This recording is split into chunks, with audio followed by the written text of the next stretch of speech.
안녕하십니까. 요즘 워닝 시즌 실적 발표 기간이어가지고 기업들이 이제 잠정 실적 이제 반기 검토를 받기 전에 우선적으로 좀 잠정 실적들을 내는 기업들이 있고, 그래서 그런 것들을 좀 같이 보면서 또 어떤 투자 방향을 또 잡을 수 있는 그런 기회들이 또 여기서도 지금 나오는 기간이어가지고, 그런 거에 대해서 지금 좀 한번 얘기를 해보려고 합니다. 요거는 일단 좀 그런 게 있어요. 제가 이 실적 기간에 이제는 주말에 이제 시간이 되면은 빠르게 이제 한번 쭉 보는 건데, 어떤 식으로 보는 거냐면은, 어, 뭐 실적이 어느 정도 잘 나왔는지, 그 다음에 차트가 뭐 주가 흐름이 그렇게 많이 이렇게 쭉 치고 올라가지 않은 그런 것들, 그리고 뭐 비즈니스적으로 제가 마음에 들어 하고 제가 좀 알고 있는 비즈니스인지 이런 것들을 그냥 한번 쭉 보는 거예요. 그래서 요게 이제 자기의 어떤 세 가지 조건에 이제 거의 부합되는 그런 기업들이 이제 나타나게 되면, 그거를 이제 더 집중적으로 이제 조금 더 분석을 하고 조금 더 공부를 하고 뉴스를 좀 팔로우하고 뭐 이것저것 많이 읽어보면서 좀 확신을 이제 가져가는 그런 어떤 배경에 대한 어떤 기본적인 그런 어떤 어떤 왁구를 짠다 뭐 이렇게 좀 보시면 되겠는데, 뭐 제가 지금 일단 좀 뽑아낸 것들이 있어가지고 그거에 대해서 지금 한번 좀 얘기를 해보려고 합니다. 일단 첫 번째로는 이제 만도라는 기업이 이제 실적이 나왔고, 요게 실적이 뭐 흑자 전환이 되기도 했고, 매출단이 이제 전년 동기 대비해서 좀 많이 증가하기도 하고, 그다음에 전기 대비해서도 뭐 그렇게 크게 뭐 이렇게 변동이 없고, 영업이익 단은 오히려 올라가고, 뭐 이런 것들을 봤을 때 반기 누적 영업이익이 뭐 한 1,500억 정도 하고, 뭐 현재 시총이 이제 한 2조 8천억 원 이렇게 되니까 이제 뭐 포워드 PER로 이걸로 이제 뭐 애널리스트 보고서도 보고 해야겠지만, 대충 요런 걸로 봤을 때 지금 현재 기준으로 21년 한 PER 한 9에서 10 정도 나오는 것 같아요. 근데 이렇게 되는 상황인데, 일단은 만도라는 업체는 일단 그 우리나라가 원래 그 자동차 좀 강대국이기도 하고, 뭐 현대차, 뭐 기아차 이쪽도 있기도 하고 한데, 이런 생산 제품들을 이제 보시면 알겠지만, 뭐 드라이버 어시스턴 시스템이라든지 뭐 그다음에 일렉트로닉 아이론 캐스팅이라든지 이런 좀 AI, 그다음에 자율주행 요 관련된 이제 사업들을 좀 영위하고 있는 부분이 있어요. 그래서 조금 시장의 시장성에 대해서 조금 더 좀 시장성이 크고 앞으로 성장성이 있다라는 그 시장 자체가 이제 좀 존재하는 부분이 있고, 또 이제 한국이 워낙에 자동차를 잘 만들기도 하고, 뭐 앞단에서 이제 그 현대차라는 어떤 그런 뭐 훌륭한 기업이 이제 조금 물량을 조금 만들어내 줄 수 있는 그런 여건이 있는 기업이기도 해가지고, 이런 거는 이제 좀 관심을 가져도 괜찮을 것 같은 그런 차트 모양도 물론 뭐 작년 9월서부터 이제 올해 뭐 봄까지 이제 쭉 뭐 네, 3배 이상 이렇게 올라갔지만, 이제 뭐 한 반기서부터는 또 이제 주가가 이제 가지는 못하고 이렇게 조금 뭐 좀 기다리고 있는 그런 분위기가 나타나거든요. 그래서 이런 기업들은 사실은 이제 뭐 글로벌리 시장에서 봤을 때 또 외국인들이 이런 회사들에 대해서는 또 많이 알고 있고, 또 기관들도 좀 이렇게 좀 뭐 많이 팔로우를 하고 있는 기업이기 때문에, 지금 최근 한 6개월 이렇게 지금 또 뭐 주가가 또 이렇게 조금 내려와서 이제 안정적으로 좀 흘러가고 있는 부분이 보여가지고, 이런 기업들은 사실은 이제 실적 대비, 그다음 비즈니스적 대비, 그다음 차트가 최근 6개월에서 한 1년 정도 이렇게 조금 이렇게 뭐 평탄하게 흘러가는 뭐 이런 느낌, 이런 것들을 봤을 때는 조금 뭐 이렇게 한번 관심을 가지면서 조금 공부를 해봐도 괜찮지 않은 기업인가 이렇게 조금 보이는 부분이 있고, 두 번째는 이제 뭐 그 종근당이라는 이제 업체, 그 바이오 뭐 제약도 하고 바이오도 하고 뭐 이런 업체인데, 이 업체가 이제 실적이 좀 뭐 좋아요. 뭐 매출액 기준으로 봤을 때는 이제 뭐 전기 대비해서도 증가했고, 전년 동기에 대비해서도 증가했고, 특히 영업이익 단에서 이제 전기 대비해서 한 50% 이상 증가했다라는 게 이제 보이고, 그 다음에 시총이 이제 한 1조 한 5천억 수준에서 지금 거래가 되고 있는데, 요게 또 지금 뭐 차트가 보면은 좀 뭐 많이 이제 조금 뭐 하향 안정화된 그런 차트를 좀 그리고 있는 게 보이잖아요. 그래서 이런 기업들이 이제 실적이 좋고 차트가 좀 내려왔는데, 제가 보다 보니까 공시를 보니까 뭐 식약처 뭐 그런 데서 조금 뭔가 제재가 있어가지고 그런 부분이 또 반영돼가지고 최근에 조금 더 내려온 것 같은데, 그거에 대한 것들을 또 한 번 더 파악해서 이게 진짜 실질적으로 계속적 그런 어떤 영업 가치에 훼손이 있는지 아닌지 이런 거 좀 파악을 하고 제품에 대해서 또 공부를 하면은 일단 재무적인 거랑 차트적인 면에서 봤을 때 이런 기업들은 한번 공부해서 조금 더 이제 조금 내 어떤 그런 어떤 투자 포트폴리오에 넣는 그런 가치관으로 가져가는 게 또 좋은 기업이다라고 이렇게 간략하게 또 말씀드릴 수가 있고, 그 다음에는 이제 롯데정보통신 이런 거는 사실은 이제 그 뭐 디지털 트랜스포메이션 뭐 이런 거 관련해 가지고 최근에 뭐 스마트 팩토리, 스마트 물류, 스마트 리테일 이런 게 이제 각광이고, 플랫폼 기업들이 이런 것들을 기반으로 해서 이제 아마존이라든지 그다음에 뭐 중국의 이제 알리바바라든지 그런 것들이 다 이런 거 기반으로 해가지고 비즈니스를 확장하고 있는 단계여가지고 여기에 대한 투자가 앞으로 많이 일어날 거예요. 그리고 한국에서 봤을 때는 뭐 물류적인 그런 어떤 강업체는 사실 롯데가 원래 그 물류 사이드에서는 최고의 어떤 기업 중에 하나이기 때문에 롯데가 이쪽에서 이제 또 투자를 하게 되고 하면은 사실 그 신세계 INC라는 업체도 있는데 거기가 이제 그 이마트 뭐 신세계 이런 데들이 이제 스마트 뭐 팩토리 그 다음에 뭐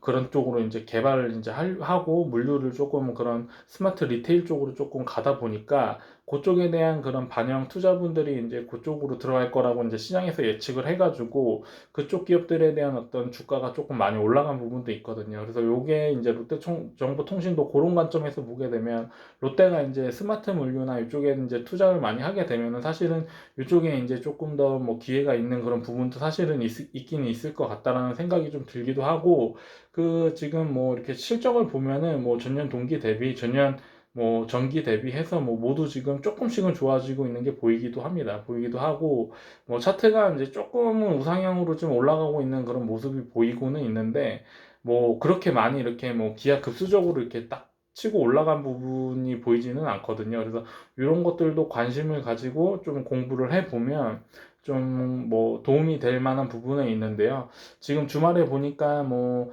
아마존 이런 데가 지금 생각보다 이제 실적이 좀 안 좋고 그 컨센서스보다 안 좋고 앞으로 그 어떤 방향이 지금 좀 조금은 좀 뭐 이렇게 하향으로 조정해가지고 이런 뭐 월스트리트에서 이렇게 좀 보고서들을 좀 내가지고 주가가 지금 뭐 7% 이상 빠지면서 이제 플랫폼 기업에 대한 그런 주가들이 조금 많이 빠진 걸로 지금 뭐 어제 그 금요일 뭐 이렇게 토요일 넘어오면서 그렇게 지금 미국이 좀 그런 상황이 됐는데, 그거까지도 보게 되면 뭐 이렇게 조금 뭐 이거에 대한 투자가 조금 딜레이 될 수도 있나 뭐 이런 거에 대한 어떤 그런 포인트를 좀 찾아가지고 뭐 그렇게 되지 않을 것 같은 방향, 그렇게 될 것 같은 방향을 조금 이렇게 공부를 해서 지금의 방향이 지금 일시적인 거다, 어제 오늘 그 상황이 일시적인 거다라는 판단이 들면 이런 기업에 대한 어떤 조금 뭐 투자 이런 것도 조금 한번 생각해 보면은 또 좋은 투자 포인트가 될 만한 기업이고요. 또 이렇게 그 다음으로는 이제 하나솔루션 이것도 보게 되면은 거의 뭐 1년 가까이 이렇게 좀 주가가 이제 조금 뭐 거의 뭐 이렇게 평행해서 가고 있는 상황이고, 최근엔 오히려 좀 많이 빠지고 있는 상황인데 뭐 매출 사이드로 보면은 뭐 전기 대비해서 15% 전년 동기 대비해서 뭐 41% 이렇게 증가를 한 게 보여요. 영업이익 쪽에서는 조금 뭐 전기 대비해서 조금 떨어진 부분도 있는데, 이런 회사 같은 경우에는 사실은 이제 태양광 뭐 지금 뭐 거의 이 회사를 조금 중점적으로 보는 부분은 이제 태양광이랑 이제 첨단 소재 이런 거 관련해서 좀 많이들 보실 것 같은데, 태양광 같은 경우에는 사실 글로벌 이슈 중에 하나가 이제 그 기후 변화 이런 게 지금 굉장히 큰 이슈긴 하죠. 그래서 뭐 중국도 마찬가지고 뭐 미국 뭐 유럽 이런 쪽에서 이제 기후에 대한 얘기를 굉장히 강력하게 하면서 그 탄소 배출권 뭐 이런 이슈들도 있고, 또 거기에 그 신재생 에너지를 무조건 빨리빨리 키워가지고 지금 이 기후가 지금 많이 올라가서 지금 더워서 뭐 나가지도 못하고 뭐 그다음에 뭐 전염병이라든 그런 거에 대한 이슈들이 이제 앞으로 인류를 좀 위협할 거라는 그런 얘기들이 너무 많아가지고 이런 회사들은 사실은 그런 것까지 조금 같이 보면서 하게 되면은 분명히 포텐셜은 있는 기업인데, 글로벌리 이제 중국도 그렇고 미국도 그렇고 이런 태양광이라든지 이런 거 관련해 가지고 경쟁 업체들이 큰 업체들이 좀 많습니다. 그래서 그런 거랑 같이 비교해서 이 하나 솔루션이 얼마나 그런 상황에서 좀 포텐셜을 가지고 위로 치고 나갈 수 있는지에 대해서 한번 좀 생각을 하면서 이제 투자를 하면은 이런 기업들은 조금 큰 도움이 되는데, 뭐 워낙에 우리나라는 이런 쪽에 좀 잘하고, 그리고 지금 이미 현재 뭐 이렇게 운전하면서 고속도로 같은 거 다녀보시면 알겠지만 산 많이 깎아가지고 이런 쪽에 발전이 좀 많이 됐어요. 한 10년 전, 20년 전서부터. 그래서 이런 거는 뭐 저희 나라도 어느 정도 경쟁력이 많이 있고, 또 그 밑단으로 가게 되면은 요거를 제조하는 그런 뭐 그 소재를 하는 그 어떤 OCI 같은 업체, 그런 것도 국내에 이제 보유가 되고 있어서 그 어떤 생태계 구조, 그 뭐라 그러죠? 그거 서플라이 체인, 그런 그 물류 서플라이 체인 자체가 이제 좀 한국에 어느 정도 형성되어 있는 그런 산업이어가지고, 이런 것도 이제 저희가 물론 지금도 잘 해왔지만 앞으로도 더 잘할 수 있는 그런 포인트들이 사실은 있는 산업이거든요. 그래서 그런 것도 이제 좀 같이 보면서 하면 좋은 기업이고, 차트도 또 이렇게 조금 평행하고 있으니까 그런 거 관련해서 이제 한번 좀 얘기를 해보고 싶었고, 그 다음은 이제 좀 풍산이라는 업체인데, 이것도 최근에 이제 우상향에서 쭉 가다 한번 치고 가다가 뭐 한 3개월, 뭐 한 1, 2개월 이렇게 해가지고 이제 차트가 조금 평행하고 있는데, 실적은 굉장히 좋아요. 뭐 작년 전기 대비해서 60% 올라왔고, 뭐 전기 뭐 증감 대비해가지고는 뭐 한 매출액 기준으로 27%가 올라왔고, 그 다음에 제품 자체가 이제 비철금속 이런 거를 하는 거라서, 이제 사실은 이 업체들은 이제 스프레드를 조금 많이, 이제 원자재 관련해가지고 이제 스프레드에 대한 영향이 좀 많은 업체라고는 좀 볼 수는 있는데요. 이 업체 같은 경우에는 뭐 최근에 그런 뭐 2차 전지 관련해가지고 그 뭐 신흥 SEC 뭐 이런 업체들한테 원재료들을 뭐 이렇게 공급하는 회사. 그래서 사실 그런 사이드를 봤을 때는 뭐 2차 전지 산업 자체랑도 어느 정도는 연관이 있는 산업이라고도 볼 수 있거든요. 그쪽이 계속 커지게 되면 이 업체들이 그쪽으로 또 원재료를 계속 납품을 해줘서 그쪽에서도 이제 계속 수요가 지금 늘어날 걸로 지금 예측이 되고 있는 거잖아요. 글로벌리 상황에서. 그리고 앞단에서는 이제 뭐 LG 에너지 솔루션, 그다음에 삼성 SDI,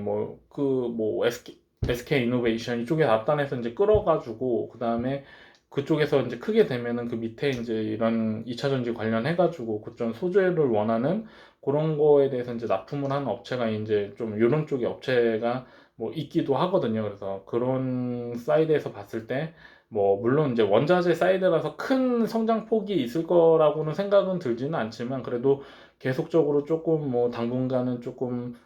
실적은 괜찮지 않을까 해서 이렇게 조금 한번 차트도 좀 누워 있는 게 한 2개월, 3개월 이렇게 좀 보이는 부분도 있고 해가지고 이렇게 정리를 해봤고, 또 마지막으로는 이제 저도 처음 보는 기업인데, 이제 CS 홀딩스라는 그런 기업을 또 봤어요. 이게 뭐 하는 회사냐면은, 찾아보니까 뭐 용접 재료 이런 거를 하는 회사더라고요. 하는 회사인데 실적 자체가 이제 너무 많이 좋아지고 있는 게 좀 보이고, 그 보이는 게 뭐 거의 뭐 영업이익단으로 봤을 때는 지금 전기 대비해서 한 60% 증가했는데, 누계로 봤을 때는 지금 한 100억 정도 영업이익단이 나오거든요. 그렇게 되면은 지금 요 정도 수준으로 후반기에도 좀 해준다고 했을 때는 한 200억에서 뭐 한 보수적으로 보면 한 150, 이 정도 사이를 한다라는 얘기가 되는데, 그렇게 되면은 지금 현재 기준으로 봤을 때 PER이 한 3, 4 이 정도밖에 안 나오거든요. 근데 제가 뭐 이렇게 자산 재무 상태까지는 지금 뭐 이렇게 살펴본 건 아니어가지고, 아무튼 그런 뭐